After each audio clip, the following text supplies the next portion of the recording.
Om Shanti. Good morning. आज बाबा की 12/4/2021 की वाणी है। आज बाबा ने सुनाया कि ये बहुत वंडरफुल यूनिवर्सिटी है। कैसे? बाबा कहते हैं ना बच्चे, ये यूनिवर्सिटी भी है, कॉलेज भी है, पाठशाला भी है। और इस यूनिवर्सिटी का जो टीचर है, सुप्रीम टीचर है, भोलानाथ बाप है। भोलानाथ क्यों है? क्योंकि भोलानाथ ही बिगड़ी को बनाने वाला है। तो ऐसे सुप्रीम टीचर से, ऐसे भोलानाथ बाप से पढ़ाई रेगुलर पढ़नी चाहिए, एक दिन भी गैप नहीं करनी चाहिए। ऐसा टीचर फिर सारे कल्प में नहीं मिलेगा। साथ साथ बाबा ने कहा कि बच्चे, अभी एक कयामत का समय है, घर जाने का समय है। और आज दुनिया के हिसाब से देखा जाए, ये वही सीन चल रहा है। जब जाना ही है, ऐसी ऐसी बीमारियां, ऐसी ऐसी मौत होगी, तो जाने से पहले हम अपने आप को तैयार करें। क्योंकि आधा कल्प के रोगी हैं, भिन्न भिन्न प्रकार के रोग लगे हुए हैं। उन रोगों से मुक्त होने के लिए बाबा ने कहा 7 रोज का कोर्स करो, और साथ साथ अपनी संग की भी संभाल करो। क्योंकि कहते हैं ना कि जैसा संग वैसा रंग, जैसी पानी वैसी वाणी।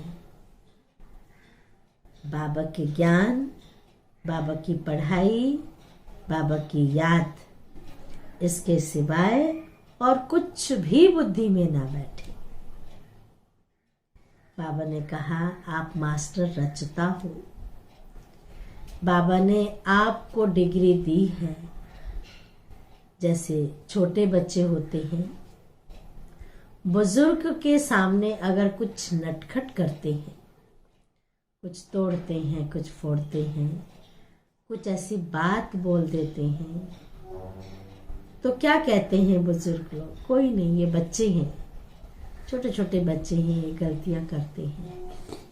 तो बाबा ने कहा आप मास्टर रचता हो, मास्टर सर्वशक्तिमान हो। अगर ये छोटी मोटी बातें आती भी हैं, उसे खेल समझो। क्योंकि खेल को खेल के तरीके से देखेंगे तो कभी परेशान नहीं होंगे। अगर खेल को हम समस्या बना लेते हैं तो हम परेशान हो जाएंगे।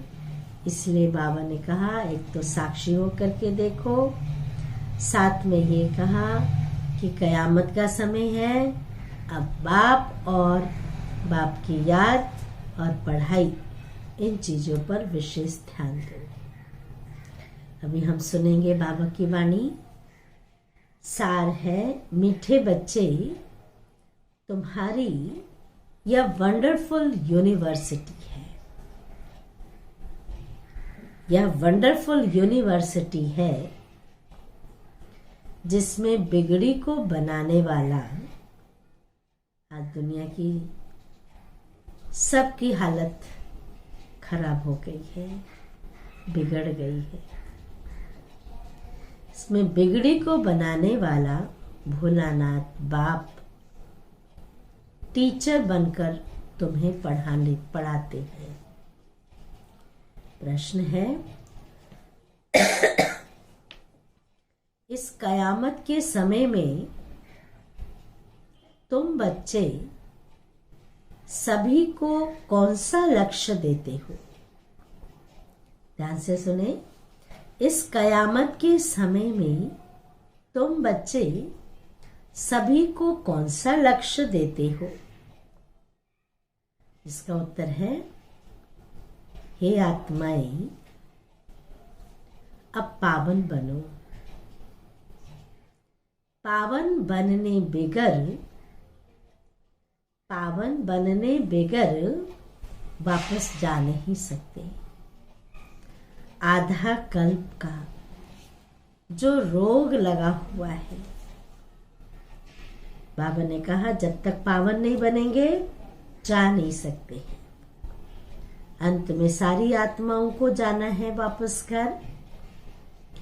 कई आत्माएं तो प्यार से जाएंगी, बाप के साथ जाएंगी, और कुछ आत्माएं ऐसी हैं जो अपने आप को परिवर्तन नहीं करेंगी, विकर्म विनाश नहीं करेंगी, बाप का आज्ञा का पालन नहीं करेंगी, तो जाएंगी तो सही घर, लेकिन एक प्यार से जाएगी, एक मार खाकर जाएगी, सजा खाकर जाएगी। पावन तो सबको बनना है, घर लेकर जाएंगे, पावन बना कर ले जाएंगे। एक योग बल से पावन होगा, एक भोग बल से होगा। सजाएं तो मिलेंगी।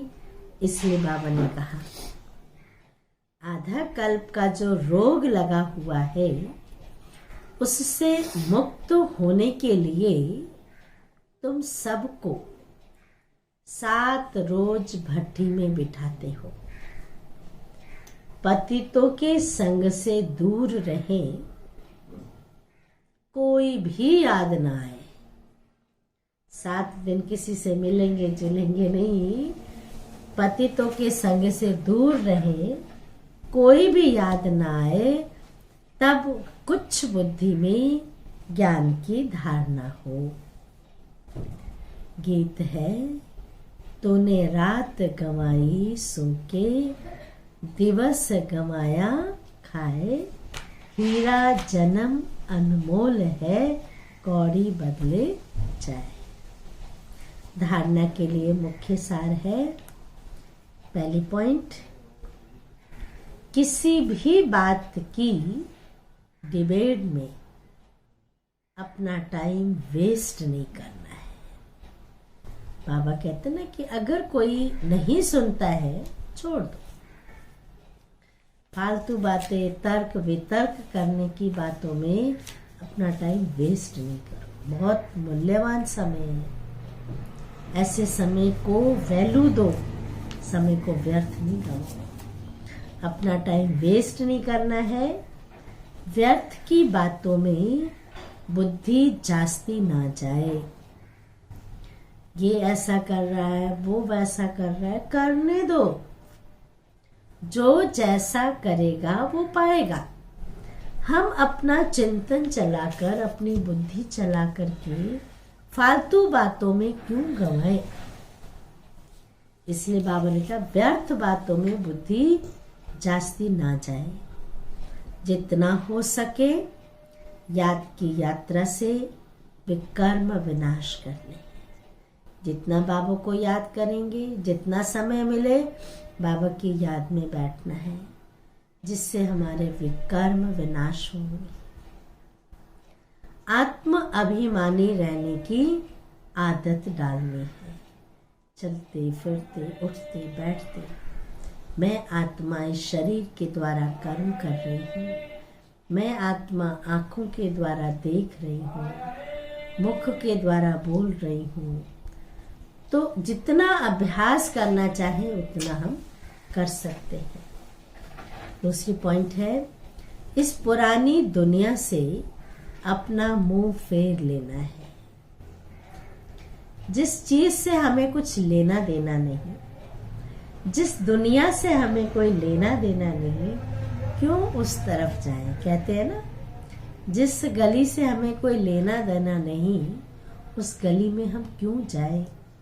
तो बाबा कहते, बाबा बच्चे ये दुनिया बहुत पुरानी है, बहुत दुखदाई है, क्यों बुद्धि योग लगाते हो।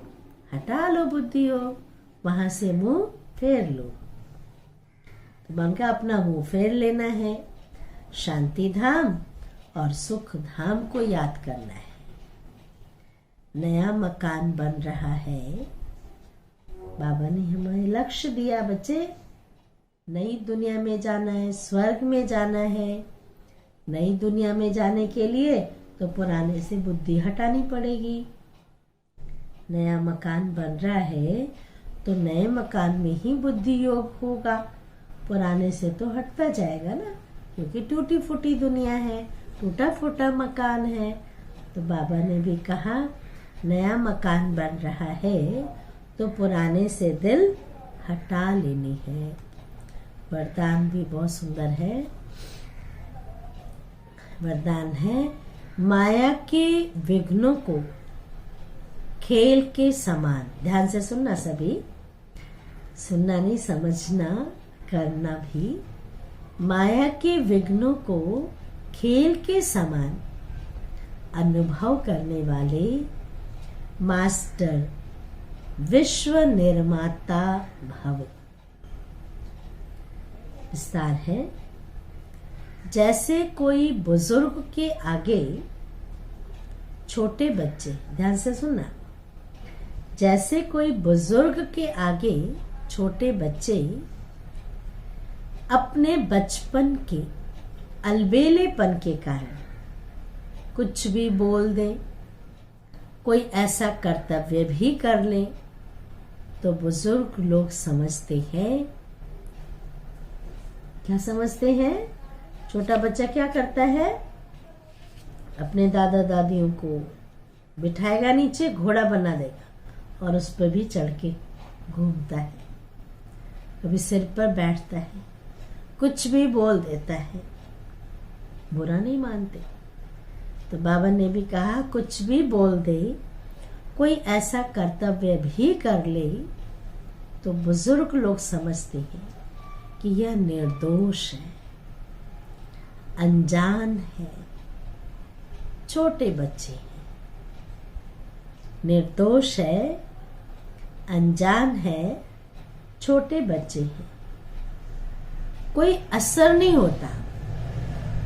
अभी कोई कुछ कह दे तो मूड ऑफ कर लेते हैं, बात नहीं करेंगे, देखना पसंद नहीं करेंगे, लेकिन छोटे बच्चे को क्या करते हैं? सहज माफ कर देते हैं। तो बाबा ने भी कहा कोई असर नहीं होता।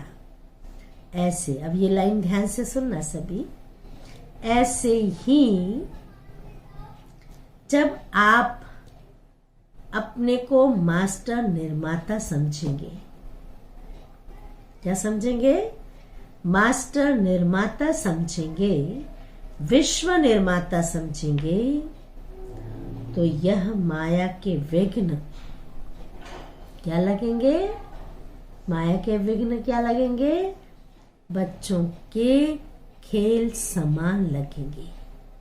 कितने भी विघ्न आए, परिस्थिति आए, ऐसा लगेगा ये कागज का शेर है, कुछ भी नहीं बिगाड़ सकती माया, हमारे साथ सर्वशक्तिवान है ना, तो खेल समान लगेंगे। माया किसी भी आत्मा द्वारा समस्या, विघ्न व परीक्षा पेपर बनकर आ जाए, किसी भी आत्मा द्वारा समस्या, विघ्न व परीक्षा पेपर बनकर आ जाए तो उसमें घबराएंगे नहीं, लेकिन उन्हें निर्दोष समझेंगे। घबराएंगे नहीं, लेकिन उन्हें निर्दोष समझेंगे। स्लोगन है, स्नेह, शक्ति और ईश्वरीय आकर्षण। स्नेह, शक्ति और ईश्वरीय आकर्षण स्वयं में भरो तो सब सहयोगी बन जाएंगे। स्वयं में भरो तो सब सहयोगी बन जाएंगे। ये थी आज बाबा की वाणी। अच्छा, ओम शांति, ओम शांति, ओम शांति।